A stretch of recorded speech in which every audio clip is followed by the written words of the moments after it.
საქართველოში 23 საათია. ყოველდღიური აბები ვასიკო ოდიშვილისგან.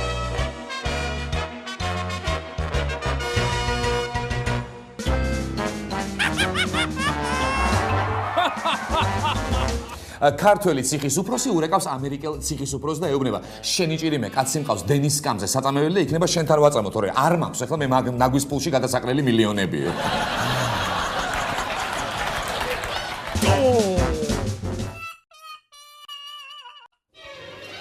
მოსკოვიდან ბათუმში ჩამოფენილი ტერორისტი ბათუმის ზღვის სანაპიროზე აგროვებს ნიჟარებს.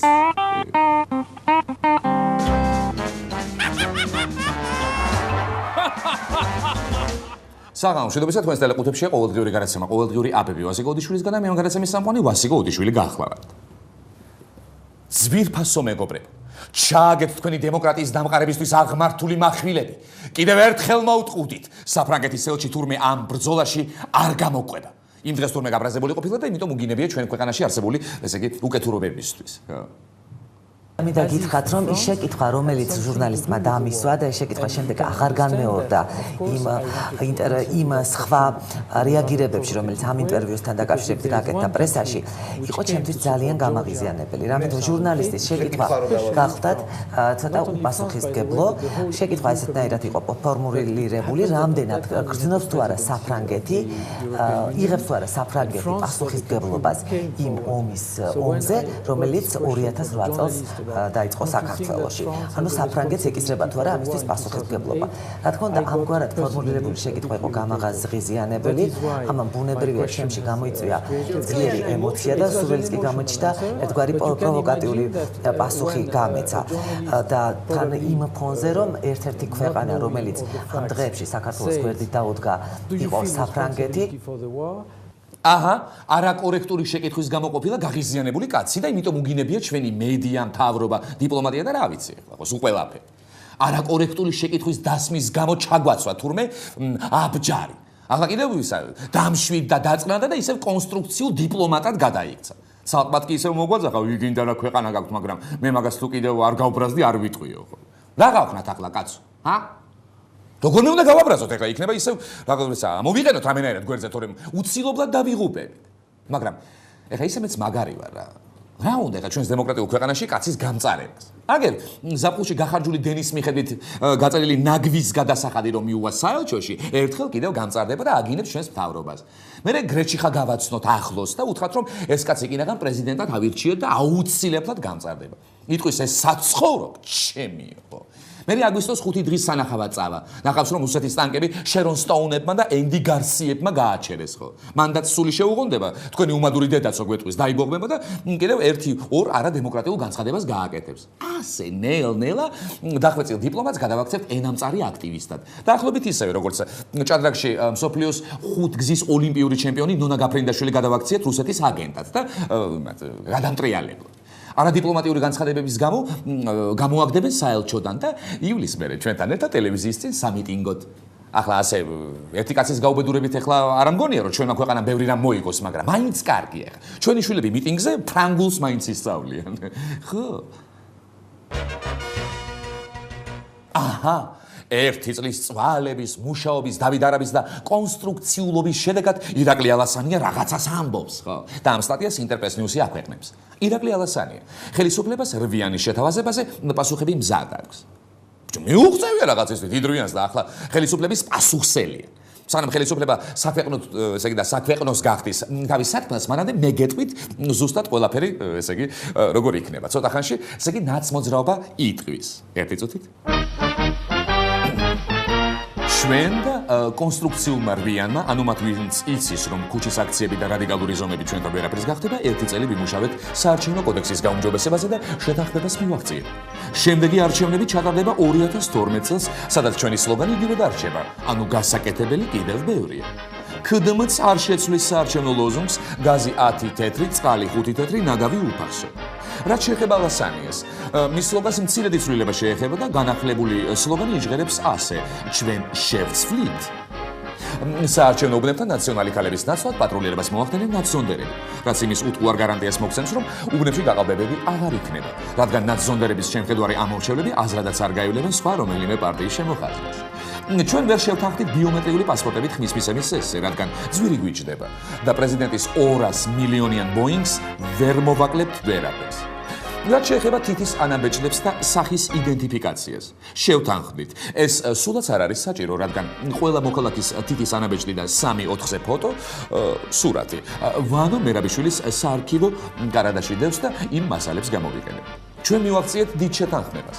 როგორც მანამდე, ახლაც არჩევნების დასრულების შემდეგ ყველა მონაწილე დამარცხებული პარტია მიულოცავს გამარჯვებულ პარტიას და დამარცხებულები კვლავ კონსტრუქციულ ოპოზიციონერებად დარჩებიან. ხოლო ვინ იქნება გამარჯვებული, ამას ის გადაწყვეტს. გსურთ მოსკოვში გადაფრინდეთ და გადმოფრინდეთ. ახლავე მოგახსენებთ ამ სიახლის შესახებ.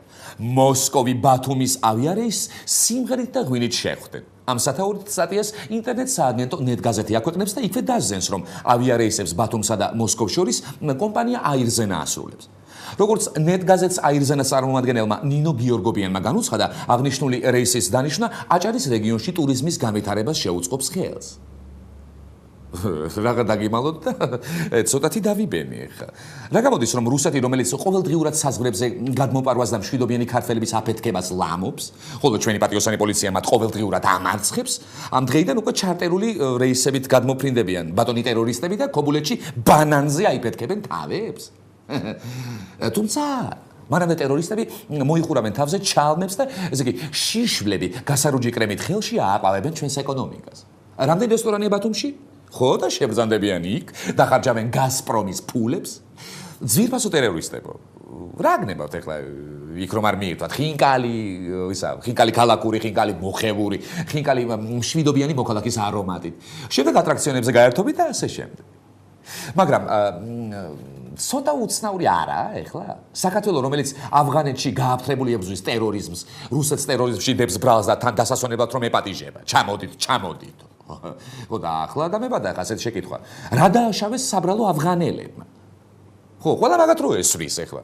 მე როგორც მსოფლიო მოქალაქე მოვითხოვ დანიშნონ სპეცრეისი თბილისი, ქაბული, ჰელმენდი, რათა გადაღლილმა ალ-ქაიდამ საუცხოო დაისვენოს მსოფლიოში ყველაზე ლამაზ ქალაქში.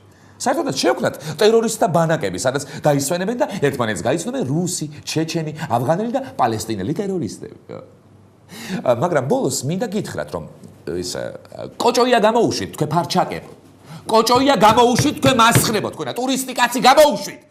ტურისტი და ტერორისტი ვერ უნდა გაარჩიოთ ეხლა თქვენ ინგლისური სამწოდნეებო? კაცი ტურისტი ყოფილა და სამუდამოზე გაუშვით. თქვენი სისხლი გაჩრა რა. ახლა აბების ეთერში რეკლამიცინის მიღების დრო. რეკლამიცინი ჩვენს ეთერში. დამშვიდდა, დაწყნარდა, ნერვები კალაპოტში ჩაუდგა და ისევ დემოკრატიულად და ხალხისთვის თავგადადებულად ეჩვენა საქართველოს მთავრობა საფრანგეთის ელჩს. ძვირფასო პროვოკატორებო, შევიკრიბოთ, მოვიფიქროთ და დავგეგმოთ ღონისძიებები, რომლითაც ერიკ ფურნიეს კვლავ აგვაგზნებთ და რეალისტურ ხედვას დაუბრუნებთ. ერიკ ფურნიე, ერის ხსნა პროვოკაციებშია.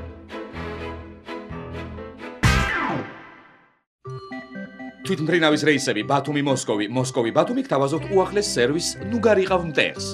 თვითმფრინავის ტერორ კლასის სალონში თქვენ შეგიძლიათ გაიცნოთ და დაუმეგობრდეთ რუს გენერალსა თუ სხვა წოდების ტერორისტებს. შემდეგში მოუნათლოთ და მოანათლინოთ შვილები და იცხოვროთ ასე დიდხანს ბედნიერად და შიშში.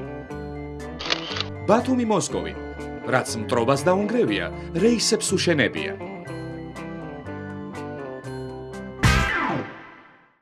არც ხრება დავაკამათი ნაგავის გადასახადის გახარჯული დენის მოხმარების მიხედვით გაანგარიშების შესახებ. ფრიად საინტერესო დისკუსიაში ჩვენი ხელისუფლების წარმომადგენლები ჩაერთნენ და განგვიცხადეს. ვერ გითვლით, თუ ეკაი ხალხო და აბა, რა გიყოთ, დენით უნდა გაგთვალოთო. დედაქალაქის საკრებულოს მართველი გუნდი ოპონენტებს ზეპირი განცხადებების ნაცვლად უკეთესი პროექტების თავად წარმოდგენას ურჩევენ. ნაციონალურ მოძრაობაში განმარტავენ, რომ თბილისში რეგისტრირებული მოსახლეობის რაოდენობა რეალურს არ შეესაბამება, რაც სულადობრივ გადასახადებს პრობლემებს უქმნის. გაიგეთ ხალხო, თქვენი ბრალია რომ მოდეკით აქ და ცხოვრობთ. არ აქვს თქვენიათ კაც. რანაირად დაგთვალოთ ეხლა შემამთავრებამ თქვენ კაი ხალხო. გააწყდნენ ისედაც რუსეთის აგენტების და გადამტრიალებლების დათვლით და ახლა კიდე ეხლა თქვენ ვიღაცა უბირი ხალხიც უნდა დაგთვალო. ხოდა ძალიანაც კარგია ეს ახალი გადასახადი. აგერ ჩვენი კურთხეული ბიზნესი ამოუდგება მხარში ჩვენს ხელისუფლებას და გაუწევს დახმარებას. აგერ მაგალითად პირსისხლიანი რუსების კეთილი ბიზნესი კომპანია თელასი ჩამოივლის ყველა ოჯახს საღამოს ავა მაღალთან და ნაკოლს მიცემს ეთქვის ამა და ამ ოჯახში ისეთი და ასე კი ასეთი მაყუთის დენი იხარჯებაო. სახლის პატრონები უეჭველი ჩაქცეული მელეხი და რაღაც ეგეთი ტიპები არიანო, მაგრამ დაჩმორებულები, შეშინებული ხალხია, მივიდეთ და მაყუთი გამოვიტანოთ. მერე სხვა ეგეთივე კეთილი კომპანია დაგვივლის ოჯახში ოქრო ვერცხლებს დაგვითვლის და ახლა მაგაზე მისცემს ნაკოლს ჩვენს მაღალს. აი, ასეთი პირქუშად დემოკრატიული და საზარლად ლიბერალური მეთოდებით გაგრძელდება ჩვენში ქურდული მენტალიტეტის დამამარცხებელ ქვეყანაში ახალი გადასახადების შემოგება და ოდესმე ალბათ ჩვენ ან ჩვენ დასავლელ პარტნიორებსაც ამოუვათ ხელში ასეთი უსამართლობა, მაგრამ ეგ არაფერი. ჩვენი არაკრიმინალური მთავრობა მანდაც მოძებნის გამოსავალს, კი? პარლამენტში თავის უმრავლესობის წევრებს ჩუმად ღამით სახეზე შავ ნიღაბ ჩამოცმულებს შეუშვებს და ასე დააწერინებს ახალ უსულგულო კანონპროექტებს. თელასიან სხვა რომელიმე კომპანია კიდევ გარეთ 1000-ზე იდგება და ვინმე ქართველი ან არაქართველი ერთი კაცური კაცი მაინც რომ გამოჩნდება დაუსწრებს.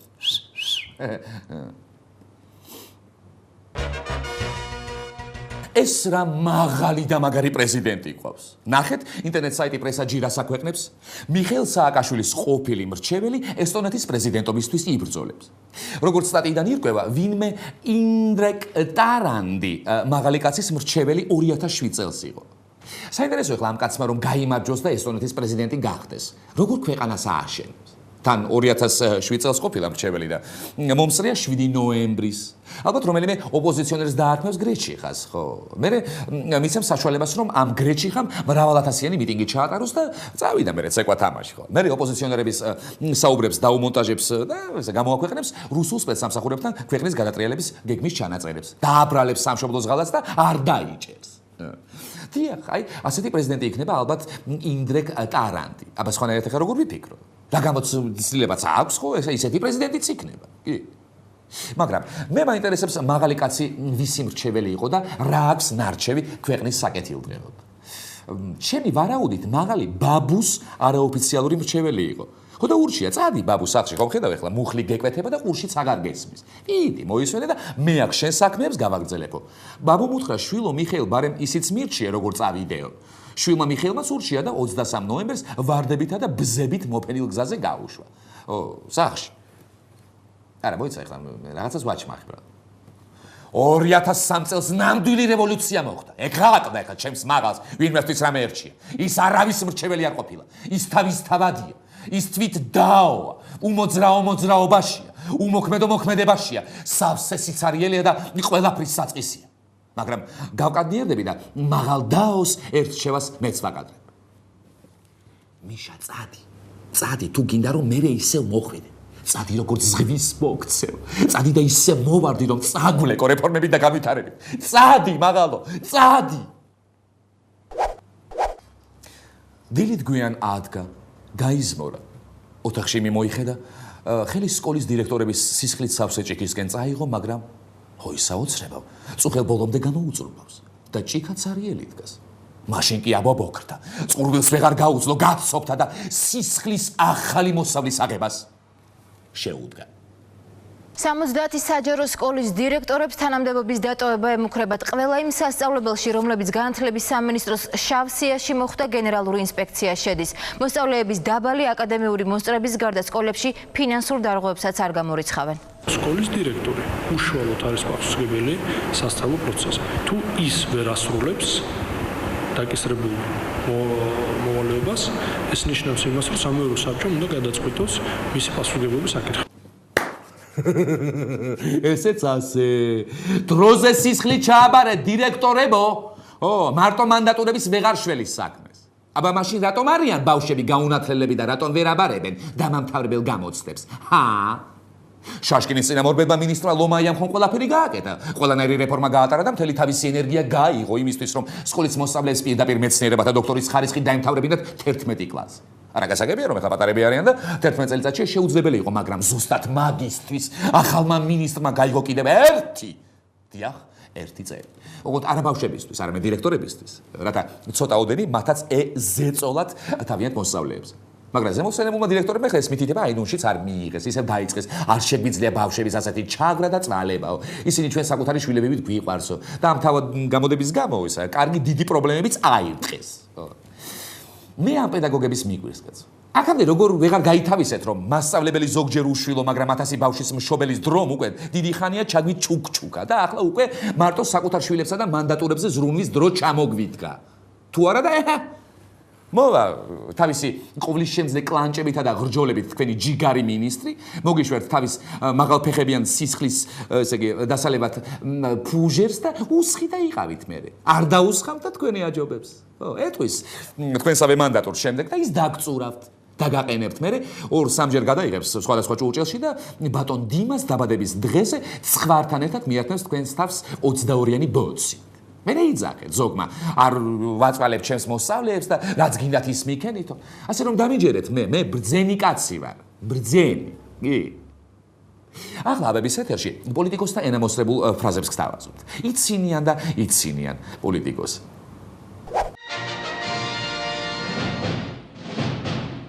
მეხუთე ადგილი. მეხუთე ადგილს იკავებს მშვიდი და გაწონასწარებული ლიტვის ელჩი. იცი სამპატიოსამა კაცმა რომ ორშაბათობით ლატვიის ელჩის მერე მას უწევს ოკუპაციის დაგმობა. ისიც მშვიდად აგრძელებს ახლა ჩვენ წინაშე ვალის მოხდეს. ანდა რატო არ დაგმობს რა? დაგმობა ახლა წყალს ითხოვს თუ პულს? სამწუხაროა ის ფაქტი, რაც მოხდა, დააკავეს მშვიდობის მყოფელი ადგილობრივი მოსახლეობა და არ მისცეს საშუალება მშვიდობიანად გაევლოთ თავიანთ მიწაზე. ეს არის ადამიანის უფლებების უხეში დარღვევა და მსგავსი ფაქტი აღარ უნდა განმეორდეს.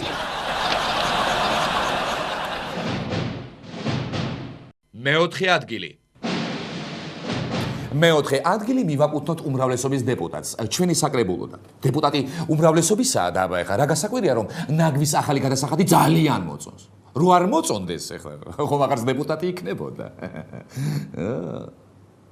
პირველად იმოსვენით ჩვენ გავიარეთ საკითხი, აქვს ძალიან ბევრი დადებითი მხარები, დასუფთავების მოსაკრებლის სისტემა გახდება უფრო ეფექტური.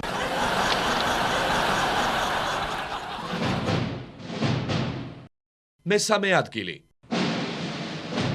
მესამე ადგილს იკავებს ჩვენი პარლამენტის თავმჯდომარე, რომელიც კიდევ ერთხელ გვარწმუნებს 2013 წლიდან დამშეულ ქუთაისელებს პარლამენტის აივნიდან მონაბერი ჰაერი დაანაყრებს და ნაცემი ქუთაისელების ფეხებს კიდევ პარლამენტის აუზის წყალი მოუხდება. მოკლედ, მან პარლამენტის გადატანა და ქუთაისის განვითარება ერთი იქნებაო იძახის. ქალაქ ქუთაისისთვის და იმერეთის რეგიონისთვის განვითარების აუცილებელი პირობაა ქუთაისში პოლიტიკური და ადმინისტრაციული ცენტრის გაჩენა, ქუთაისის როგორც ქალაქის ფუნქციის აღდგენა და ქუთაისის რეალური ჩამოყალიბება მეორე დედაქალაქად და ამ კუთხით სწორედ და ამ პერსპექტივით ქუთაისშიც და თვითონ იმერეთშიც რეგიონული განვითარების მიღწევა, ახალი სამუშაო ადგილების შექმნა და ადამიანების დასაქმება.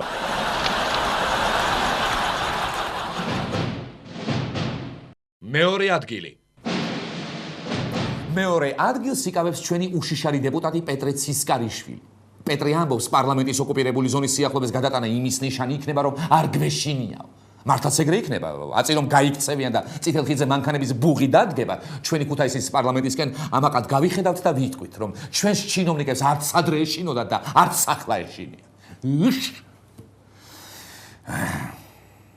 საოკუპაციო ზოლთან ახლოს იქნება უფრო მეტად საკანონმდებლო ორგანო და ჩვენ სიმბოლური დატვირთვა ექნება იმას, რომ არავისი არ გვეშინია.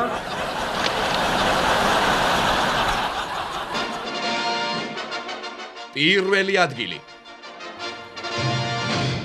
პირველ ადგილს კი ოპოზიციონერებთან დისპუტში ჩართული გიგი წერეთელი იკავებს.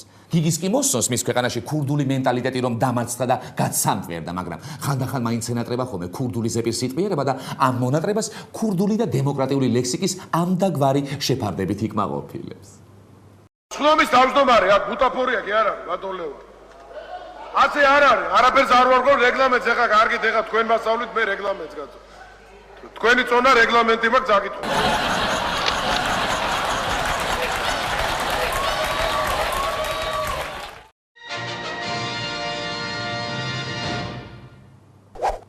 ეს გახდათ გადაცემა ყოველდღიური აბები ვასიკო ოდიშვილისგან. ნუ მიიღებთ სხვა აბებს.